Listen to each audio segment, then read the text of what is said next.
Fashionable बहू, संस्कारी ननद। शोभा की इकलौती बेटी साहिल ने एक फैशनेबल लड़की विभा से लव मैरिज कर ली और उसे अपने घर ले आया।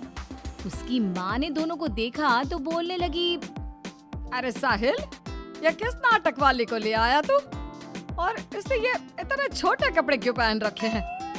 माँ, ये नाटक वाली नहीं, आपकी बहू है। मैंने इससे शादी कर ली है। विभा, माँ के पैर छुओ। कम ऑन साहिल, मैं किसी के पैर नहीं छू सकती। विभा, ये हमारा कल्चर है, घर के बड़ों के पैर छूते हैं। ओके साहिल। विभा जैसे ही शोभा के पैर छूने के लिए झुकी तो शोभा ने उसे डांटते हुए कहा, चल हट यहाँ से, दूर हो जा मेरी नजरों से। न जाने कहाँ से इसे उठा लाया है। तेरे लिए लड़कियों की कमी थी क्या, जो ऐसी लड़की को ले आया? हमारे घर के संस्कारों के बारे में तो सोच लेता, लोग क्या कहेंगे? माँ, आप भी कैसे पुराने जमाने की बात कर रही हो? आप कपड़ों और भाषा से किसी के संस्कारों को जज नहीं कर सकती। साहिल ने अपनी माँ को समझाने की बहुत कोशिश की, लेकिन वो कहाँ कुछ मानने वाली थी। शोभा अपनी बहू के कपड़ों और स्टाइल की वजह से हमेशा उसके कैरेक्टर पर टिप्पणी करती रहती। एक दिन विभा अपनी सास के लिए चाय बनाकर लाई। गुड मॉर्निंग मॉम, ये आपकी टी। ऐ छोरी, तुझ में संस्कार नाम की चीज है या नहीं? गुड मॉर्निंग ना बोला कर मुझे। हमारे यहाँ बहुएं पैर छूती है। और तूने ये कैसे कपड़े पहने? देख जरा मेरी बेटी रानी को, सीधे सादे कपड़े पहनती है वो। मॉम, आपकी बेटी को फैशन के बिल्कुल भी नॉलेज नहीं है। उसी तो आप तंबू भी दे देंगी ना तो वो तंबू भी पहन लेंगी। देखो माँ, भाभी कैसे मेरा मजाक उड़ा रही हैं। रानी, मैं तुम्हारा मजाक नहीं उड़ा रही, मगर जरा देखो खुद को, कैसी लग रही हो। तुम्हें फैशन का बिल्कुल भी सेंस नहीं है। कुछ तो लड़कियों वाली हरकतें किया करो। चलो कोई बात नहीं, मैं आ गई हूँ ना, सब सिखा दूंगी। इतना कहकर विभा वहाँ से चली जाती है और रानी सोचने लगती है, भाभी आपने मेरा मजाक उड़ाकर अच्छा नहीं किया। अब देखो मैं कैसे आपको इस घर से बाहर निकालती हूँ। अब रानी हर समय अपनी भाभी की कमियां ढूंढने में लगी रहती। रानी की माँ तो विभा से नफरत करती ही थी, लेकिन घर से निकालने के लिए जरूरी था कि साहिल भी विभा से नफरत करे। एक दिन घर में पूजा हो रही थी। घर के सभी सदस्य पूजा में शामिल हुए, लेकिन विभा नहीं हुई। जब पूजा खत्म हुई तो रानी ने कहा, भैया माना कि भाभी फैशनेबल हैं, लेकिन इसका मतलब ये तो नहीं कि वो भगवान में बिल्कुल आस्था ना रखे। उन्हें पूजा में तो आना चाहिए था ना। हाँ बेटा, तूने अपनी मर्जी से शादी तो कर ली, अब अपनी मॉडल बहू को घर के तौर तरीके तो सिखा दे। अपनी बहन और माँ की बात सुनकर साहिल विभा के पास गया और उससे कहने लगा, विभा, आज घर में पूजा थी, तुम क्यों नहीं आई पूजा में? पता है लोग कितनी बातें बना रहे थे। माय डियर हस्बैंड, इतना गुस्सा क्यों हो रहे हो? जरूरी नहीं कि भगवान को खुश करने के लिए पूजा में शामिल होना पड़े। जब भगवान को दिल से याद कर लो ना तो बस उसी समय होगी उनकी पूजा। विभा, तुम शब्दों के जाल में मुझे मत फंसा। मैं जानता हूँ तुम इन सब चीजों को नहीं मानती, लेकिन तुम माँ की खुशी के लिए ही चली जाती। कम ऑन डार्लिंग, तुम तो छोटी सी बात को खींच रहे हो। मुझे पूजा में जाने से कोई प्रॉब्लम नहीं थी। मुझे किसी ने बताया ही नहीं पूजा के बारे में। अगर माँ या रानी बता देती तो मैं चली जाती। इसी तरह दोनों में काफी देर तक बहस चलती रही। अब विभा की ननद और सास किसी न किसी बात पर दोनों का झगड़ा करवाती रहती। जो भी शोभा के घर आता तो वो उसके सामने अपनी बेटी और बहू की तुलना करती। एक दिन उनके घर पर उनकी पड़ोसन आई। शोभा बहन, कैसी हो? कहाँ है आपकी फिरंगी बहू? अरे घूम रही होगी आधे कपड़े पहनकर कहीं। जब से आई है जीना हराम कर दिया है। शोभा बहन, वैसे जो भी हो, आपके बेटे साहिल ने ऐसी लड़के से शादी करके सही नहीं किया। आपके घर में सब कितने संस्कारी हैं। आपने अपनी खुद की बेटी की कितनी अच्छी परवरिश की है, और आपकी बहू, उसके तो पूरे मोहल्ले में चर्चे हैं। हाँ बहन, बात तो सही कह रही हो। एक मेरी बहू है जिसे ना बात करने का तरीका आता है, ना कपड़े पहनने की तमीज है, और एक मेरी बेटी है, संस्कारी, सुंदर, सुशील, सर्वगुण संपन्न है मेरी बेटी। आप तो जल्द से जल्द बस अपनी बेटी की शादी करने के बारे में सोचो। कहीं ऐसा ना हो कि आपकी बहू के चक्कर में आपकी बेटी से कोई शादी ही ना करे।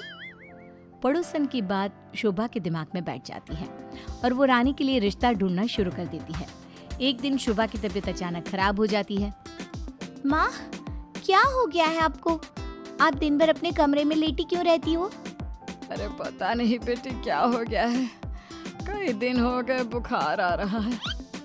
माँ, आपको डॉक्टर के पास जाना चाहिए, ऐसे तो आपकी हेल्थ खराब होती जाएगी। ओ अंग्रेजन, अपनी अंग्रेजी अपने पास रख। माँ किसी डॉक्टर के पास नहीं जाएगी।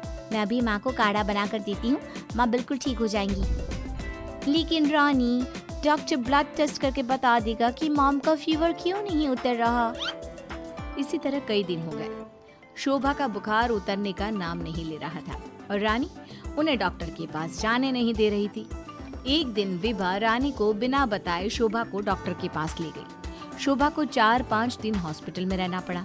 इसी बीच विभा ने अपनी सास की बहुत देखभाल की, लेकिन रानी एक बार भी अपनी माँ से मिलने नहीं आई। बहू, मेरी इतनी ज्यादा तबीयत खराब थी, लेकिन रानी मुझसे एक बार भी मिलने नहीं आई। डोंट वरी मॉम, घर में कोई नहीं है ना, तो वो घर में ही रहती है। अब डॉक्टर ने बोला है कि आप घर आ सकती हैं, तो आप ज्यादा सोचिए मत। अब शोभा को पहली बार अपनी बेटी और बहू के संस्कारों के बीच का अंतर पता चला। शोभा अपनी बहू को प्यार करने लगी। एक दिन शोभा ने विभा से कहा, बहू, आज शाम को लड़के वाले रानी को देखने आ रहे हैं। रानी और तुम बाजार चली जाओ, खाने का कुछ सामान और रानी के लिए अच्छी सी साड़ी लेकर आना। माँ, मैं भाभी के साथ नहीं जाऊंगी। वो साड़ी दिलाने की जगह कोई स्कर्ट या जींस दिलाकर ले आएंगी। बहू, तू इसे साड़ी ही दिलाकर लाना, ठीक है कि मॉम। रानी और विभा मार्केट के लिए निकल जाती हैं, लेकिन रास्ते में बहुत ट्रैफिक था। पूछने पर पता चला कि एक कार का एक्सीडेंट हो गया है। विभा और रानी ने कार के पास जाकर देखा तो एक लड़का बहुत बुरी तरह से जख्मी पड़ा था। कोई उसकी मदद नहीं कर रहा था। लोग खड़े होकर बस तमाशा देख रहे थे। विभा ने उस लड़की की मदद करना चाहा तो रानी ने उसे रोकते हुए कहा, भाभी, ये क्या कर रही हो? जब कोई इसकी मदद नहीं कर रहा तो हम क्यों करें? रानी, ये क्या बोल रही हो तुम? अगर हमने इसकी हेल्प नहीं करी तो ये मर सकता है। लेकिन भाभी, पुलिस का झंझट कौन संभालेगा? पुलिस उल्टा हमसे ही सवाल जवाब करेगी। वो सब बाद में देखेंगे, पहले इसे हॉस्पिटल पहुंचाते हैं। विभा और रानी उस लड़के की जान बचा लेती हैं और उन्हें घर आने में देर हो जाती है। शोभा उनसे पूछती है, तुम दोनों को इतनी देर क्यों हो गई आने में? देखो शाम होने वाली है, लड़के वाले किसी भी समय आते होंगे। माँ, आपकी लाडली बहू की वजह से देर हो गई। मुझे आज पता चला भाभी को समाज सेवा का शौक भी है। रानी ने पूरी बात अपनी माँ को बता दी। शोभा ने बहू को डांटने की जगह उसकी तारीफ की। वो तीनों बात कर ही रहे थे, तभी साहिल वहाँ आकर कहता है, माँ, जो लड़का रानी को देखने आने वाला था उसका एक्सीडेंट हो गया है। क्या? ये तो बहुत बुरा हुआ। ठीक तो है ना वो? हमें जल्दी उसे देखने जाना चाहिए। माँ, वो ठीक है, उसके घर वाले बता रहे थे कि 2 लड़कियों ने उसे हॉस्पिटल पहुंचाया है। अगर वो उसे वक्त पर हॉस्पिटल ना लेकर जाते तो उसका बचना मुश्किल था। 2 लड़कियों ने? डार्लिंग, हमने भी आज एक लड़की को हॉस्पिटल पहुंचाया था। कहीं ये लड़का वही तो नहीं जो रानी से मिलने आ रहा था? सभी हॉस्पिटल पहुंचे तो ये लड़का वही निकला जिसकी जान विभा और रानी ने बचाई थी। सब ने दोनों की बहुत तारीफ की। रानी ने अपनी भाभी से माफी मांगते हुए कहा, भाभी, मुझे माफ कर दो। मैंने हमेशा आपको गलत समझा।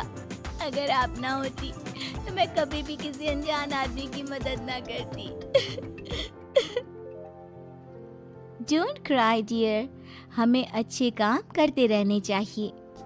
साहिल दोनों की बात सुनकर कहता है, देखा रानी, मैं कहता था ना, संस्कार चरित्र में दिखाई देते हैं, कपड़ों और भाषा में नहीं। इसीलिए कभी किसी के कपड़े देखकर उसका कैरेक्टर सर्टिफिकेट नहीं बनाना चाहिए।